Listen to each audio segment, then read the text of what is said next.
Grid grid सुबुंनि बारा गुनं बनरगाव बियाबनि बिपिएफ दोलोनि गेदेर सुबुं गौमा हाबाफारियाव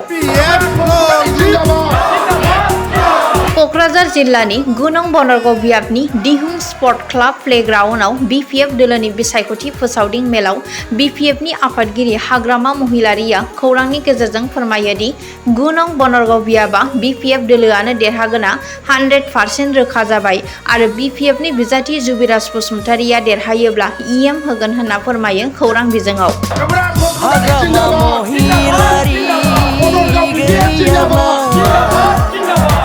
আমার বিপিএফ দলৰ পজিশন আমি আগত যেনেকৈ কৈছে এনেকৈ 1 নম্বৰ পজিশনত আছে আৰু বনগাঁও সমষ্টি জিকাটো 100% চিয়ৰ আৰু এই লোকেলৰ বনগাঁও সমষ্টিৰ গাৰ্জেন বা সকলো জাতি জনগোষ্ঠীয়ে সবে কৈছে যে বনগাঁও সমষ্টিৰ আমাৰ যুবিৰাজ বসুমতাৰী ডাঙৰীয়াক ইএম দিব লাগে বুলি দাবী জনাইছে। মই দিম ইএম দিব, যুবিৰাজ বসুমতাৰীক মই ইএম দিব, যেহেতু 100% জিকাটো আজি চিয়ৰ বুলি আমি ক'ব পাৰিছোঁ মানে আমি বনগাঁও আগৰ পৰাই আমাৰ বিপিএফ দখলত আছে, সেইটো বেলেগ দলত নাযায়।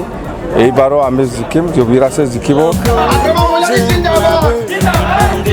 गुनं बनरगाव बियाबनि बिपिएफ दोलोनि गेदेर सुबुं गौमा हाबाफारियावनो बिपिएफनि बिजाथि जुबिराज बसुमतारिया खौरांनि गेजेरजों फोरमायो दि गुनं बनरगाव बियाबाव 25,000 भट दं होनना फोरमायो। बे हाबाफारियावनो बिपिएफ दोलोखौ मदद होनो रोजा रोजा बाहागो लानायखौ नुनो मोन्दों गुबुन गुबुन हारि माहारिनि सुबुंफोरखौ।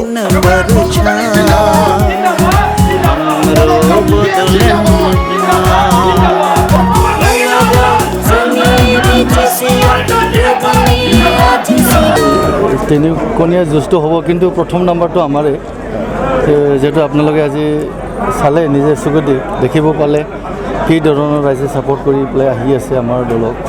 নিশ্চয় নাম্বাৰ 1 আমিয়ে, সদায় আমাৰ নাম্বাৰ 1 হৈ থাকিব বনগাঁও সমষ্টি। আপুনি প্ৰথমবাৰ এইবাৰ নিৰ্বাচন কৰিলে, কেনেকৈ লাগিছে মনত? মই নাই নাৰ্ভাছটো নাই। চাওক, মই 2005 পৰাই জড়িত আছিলোঁ, ৰাজনীতিকত জড়িত আছিলোঁ। যি ধৰণৰ আগৰ পৰা জড়িত থকাৰ কাৰণে মোৰ কাৰণে ইমান কঠিন বা কিমান ভাবিব লগা নাই, কাৰণ মই আদান প্ৰদান আগৰ পৰা ছাৰহঁতৰ লগত আছিলোঁ আৰু এনে কামো কৰি আহিছিলোঁ ৰাজনীতিকত। সেইকাৰণে মোৰ কাৰণে ইমান সহজ কিবা নহয়, কঠিন নহয়, সহজেই আছে মোৰ কাৰণে। কাৰ লগত যুঁজ হ'ব বুলি ভাবে? চাওক, এতিয়াতো দুটা আমাৰ লগত যুঁজত দুটা আছে। ৰাজীৱৰ অলপ প্ৰভাৱটো আহিছে, তথাপি ইমান কিবা নহ'ব। ইউপিএফটো নাম্বাৰ 3 থাকিব। কাইলৈ মুখ্যমন্ত্ৰী আহিব আপোনাৰ এগেইনষ্টত প্ৰচাৰ কৰিব, কি ক'ব? তেখেতৰতো অলপ আগত আমাৰ হাগ্ৰামা ছাৰে কৈয়ে গ'ল যে আহাতো চবেই দল আহিব, অকল আমাৰ বিজেপি বুলি নহয়, কংগ্ৰেছো আহিব বা কোনোবাই AIDF আহিব, য'ত প্ৰাৰ্থী আছে তাত আহিবই, নিজৰ দলৰ প্ৰচাৰ অভিযান কৰি যাব। কিন্তু ৰাইজেহে বিচাৰ কৰিব, তাক ভয় কৰা নাই? নাই, তাৰ মোৰ কোনো ভয় নাই। দাদা, বিপিএফৰ আগত ইয়াত আজি বাঙালী আছিল, জিকি গৈছিল বিপিএফ হয়, কিন্তু এতিয়া বিজেপি গৈছে, কিন্তু এতিয়া বিপিএফৰ ভোটটো এতিয়া ডিভিজন নহ'ব নেকি? নাই, আমাৰ চাওক, আমাৰ বিপিএফৰ যিটো আমাৰ ৰাইজ, যিটো আমাৰ বিপিএফৰ যিমান আমাৰ বনগাঁও সমষ্টিৰ ৰাইজ পাব্লিক আমাৰ আগৰ পৰা যি ধৰণৰ ভাল পাই আহি আছে, অকল হাগ্ৰামা ছাৰৰ ৰাইজে খুবেই ভাল পায়। সেইটোৰ কাৰণে আমাৰ এই বনগাঁও সমষ্টিৰ কোনো বেলেগ এইটো নাই। ৰাজীৱৰ লগত গৈছে হ'ব পাৰে, কোনো তাৰ লগত গাড়ীত যিমান 10টা গাড়ী 15টা গাড়ী লৈ ঘূৰে সেইখিনি মানুহ আৰু তাৰ যোনটো ল'ৰা ঘূৰিছে তাৰ ফেমিলি তাক ভোট নিদিব, সেইটো চিধা কথা। কিমান ভোট লৈ আপুনি জিকিব এইবাৰ? মোৰ আন্দাজত 25,000টো মোৰ হাতত আছে, 25,000